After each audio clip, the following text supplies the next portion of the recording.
Hi all, welcome to Blasters arena. ISLലെ പ്രതിസന്ധിയെ തുടർന്ന് 2 വിദേശ താരങ്ങളെ ഇപ്പോൾ കേരള ബ്ലാസ്റ്റേഴ്സിന് നഷ്ടമായി കഴിഞ്ഞു. ഇന്നലെ പോർച്ചുഗീസ് താരമായ തിയാഗോ ആൽവസ് ക്ലബിനോട് ഗുഡ് ബൈ പറഞ്ഞു. സ്ഥിരമായിക്കൊണ്ടാണ് അദ്ദേഹം ക്ലബ്ബ് വിട്ടിട്ടുള്ളത്.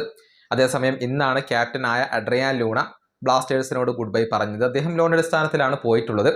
ഈ സീസൺ അവസാനിക്കുന്നത് വരെ വിദേശത്തായിരിക്കും അഡ്രിയാൻ ലൂണ കളിക്കുക. ഏതായാലും ഇനി കേരള ബ്ലാസ്റ്റേഴ്സിൽ നിന്നും കൊഴിഞ്ഞുപോക്ക് ഉണ്ടാകുമോ?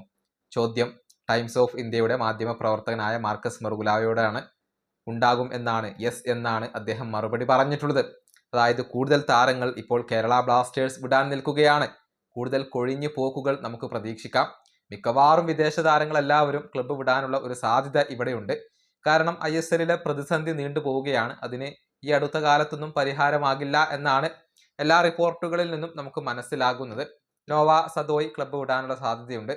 അതുപോലെ തന്നെ യുവാൻ റോഡ്രിഗസ്, കോൾഡോ ബിയേറ്റ, ഡുഷാൻ ലഗോത്തോർ തുടങ്ങിയ പ്രതിപാദനരായ താരങ്ങൾ ഇപ്പോൾ കേരള ബ്ലാസ്റ്റേഴ്സിനകത്തുണ്ട്. അവരെല്ലാവരും ക്ലബ്ബ് വിടാനുള്ള സാധ്യതകളെ നമുക്ക് തള്ളിക്കളയാൻ സാധിക്കില്ല എന്നുള്ളതാണ്. ചുരുക്കത്തിൽ എല്ലാ ബ്ലാസ്റ്റേഴ്സിന്റെ വിദേശ താരങ്ങളും ക്ലബ്ബ് വിടാനുള്ള ഒരു സാധ്യത ഇവിടെ അവശേഷിക്കുന്നുണ്ട്. ഏതായാലും കൂടുതൽ താരങ്ങൾ കേരള ബ്ലാസ്റ്റേഴ്സിൽ നിന്നും പുറത്തു പോകും, മറ്റു ക്ലബ്ബുകളിലേക്ക് പോകും എന്നാണ് മാർക്കസ് മെർഗുലാവോ ഇപ്പോൾ കൺഫേം ചെയ്തിട്ടുള്ളത്.